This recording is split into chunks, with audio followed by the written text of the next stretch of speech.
Hey, are you interested in learning more about the whole reality shifting craze? Check out the audiobook, Parallel Universes of Self. It's the Bible of reality shifting worldwide, and I got to narrate it. A direct link is available on hightimelinebooks.com, or you can get it directly from Audible and Apple Books. Welcome to the Subconscious Mind Mastery Podcast. Thomas Miller. Oh, do I have a subconscious mind mastery classic story for you. You know, it seems like these have been fewer and farther between in my life, especially this year. It's been a tough year. This is 2024. We're wrapping it up. The stage is set here at the Christmas season. We're right in front of the Christmas holiday as this is all unfolding that I'm going to tell you. And if you're caught up with the podcast series, you know that I had an opportunity to move across the country in March of 2024. The offer was to take care of the lady who owned the home where I rented a room for my almost 3 years in Aspen. The house was sold. She moved to California to be close to her son, who basically kind of stopped helping her in all kinds of ways. I mean, cut off. And she told me when I came out here that for the past year, so this would go back to early 2023, the son and the daughter-in-law basically just cut her off. She was like, I need help. So there were some incentives to make it worth my while to come out here. But the scope of work, so here was the deal. At the time I came out here, she was 89. This past summer, 2024, she had her 90th birthday. But she has said ever since I've known her that she wants to be a centurion. She wants to reach 100. Well, back in the spring, she was in pretty good shape. So I was looking at myself in the mirror saying, dude, if you do this, this is going to be a long-term deal. She probably will make it. In fact, she might outlive you. I mean, this is a farm girl from Indiana, one tough cookie, and she has a just passionate desire, consuming desire to live to be 100. And that has been in her bones for decades. And she eats well. She doesn't exercise. She's basically on a walker. But she has this goal, and one could argue in the world of manifesting and reality creating, etc., is she focusing on it too much? Well, that's a possibility. But it also is one of those things that is just so permeated in her consciousness that she doesn't have to think about it. She doesn't have to focus on it. It's just there. So I move out here. There was some adjustment, some settling in for both of us, getting used to each other in a way that we hadn't been before. In Aspen, I was a pop-in visitor, guest. I would go upstairs. The rental unit was downstairs, and she was upstairs. But I would help and do things for her, and that was the scope of our Aspen relationship. This took it obviously to a more integrated level. And now she had skin on the table, so she was wanting to get her due, right? This wasn't just to move me out to California. The idea was that she would be helped, and so she let me know what things she wanted done. Well, as you know from previous episode in the podcast, while I was crossing through Dallas on the way across the country in my Sprinter van, my family snapped. The details that I have shared publicly are in an episode a few back that is labeled that way. I don't know the number as I'm recording this. But obviously, it has been a tough emotional year because of that. So here I moved to a strange land with a strange job, task, if you will, that I've not done before. I don't know anybody out here, especially in this area where we are, which is very isolated. I'm not in Los Angeles, and I'm not in Palm Springs. I'm in between, and it's a rural migrant worker community, basically. They just happen to be, you know, the Del Webb people in the West, they're owned by Pulte Homes. They developed this back in the late 80s into the 90s. So there's 6,500 retirees in this otherwise town of, like I said, I mean, people here work in other towns. Or there are these big warehouses because the town is situated right on the Long Beach Pier train tracks that bring you all the goods and services from the West Coast piers. And I left North Carolina, I mean, a place that I absolutely loved, but there was just a great opportunity here financially. So it was like, okay, I'll take the risk. It's what I've done all of my life. What I did not expect was to lose my family in the process. 8 people, a son, a daughter, 3 grandchildren, a brother, and a sister-in-law. And you don't think it's not tough during the holidays. So let's mark a date on the calendar, September 30th, 2024. And I'm going to keep the identity of the person here that I'm taking care of, obviously unattached for her privacy, because we're going to be talking about some medical issues. But she fainted 3 times the morning of September 30th.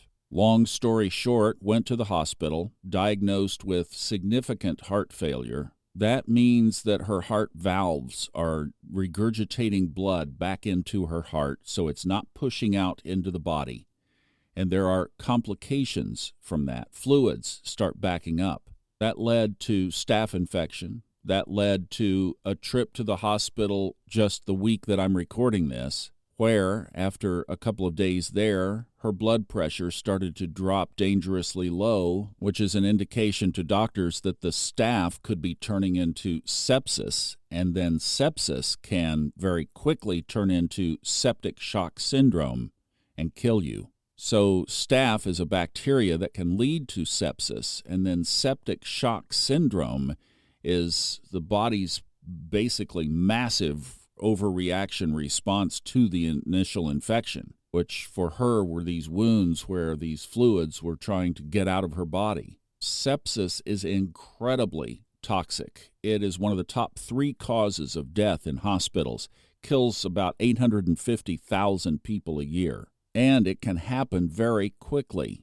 A lot of you might remember the band from the 1960s, 70s, into the 80s, Three Dog Night. There were 3 initial band members, and one of them was Corey Wells. Corey was an untypical rocker. He didn't smoke, drink, get into drugs, any of that kind of stuff. He was an outdoorsman. He loved to go fishing, particularly. And his other hobby later on in his life were board games.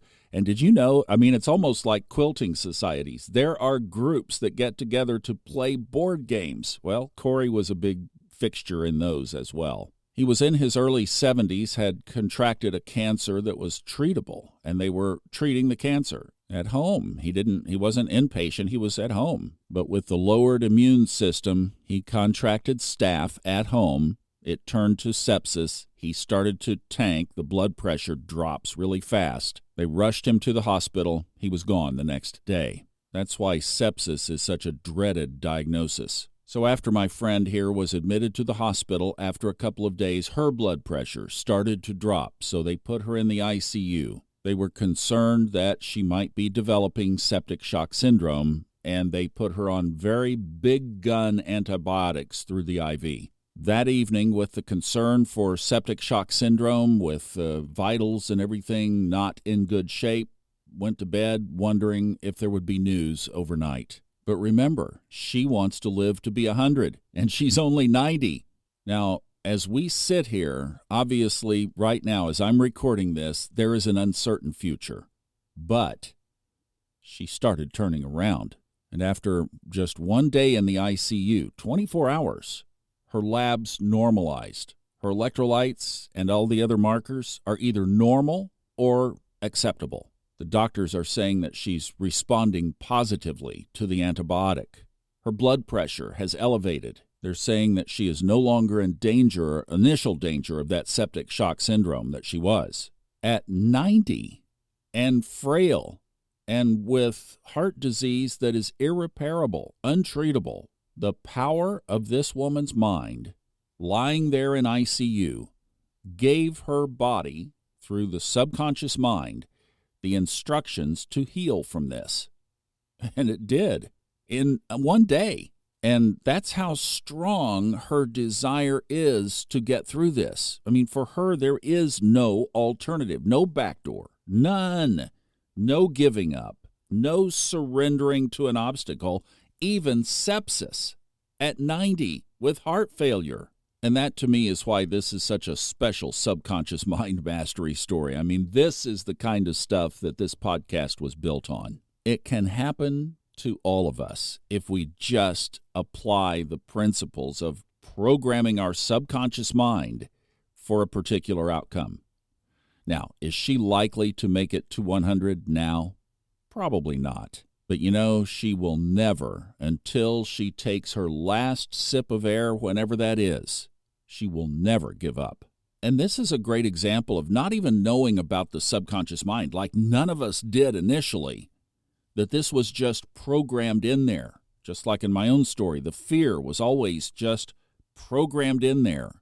She probably came into this life wanting to have a full life. Probably came from somewhere else. It's so strong. But that's such an encouragement to all of us, how she has literally stood down one of the top 3 reasons why people die in a hospital, because in her mind, that's not her destiny. There's one other twist to this story, an interesting connection energetically. She lost a son at age 4. He died in his bed overnight, many years ago. The cause of death? Sepsis. Tell me we're not interconnected in these things, in our subconscious, in our energy body. It is all truly very powerful, and that's the message. I hope that this serves you well in programming your own subconscious mind. Thanks for listening. I'm Thomas Miller.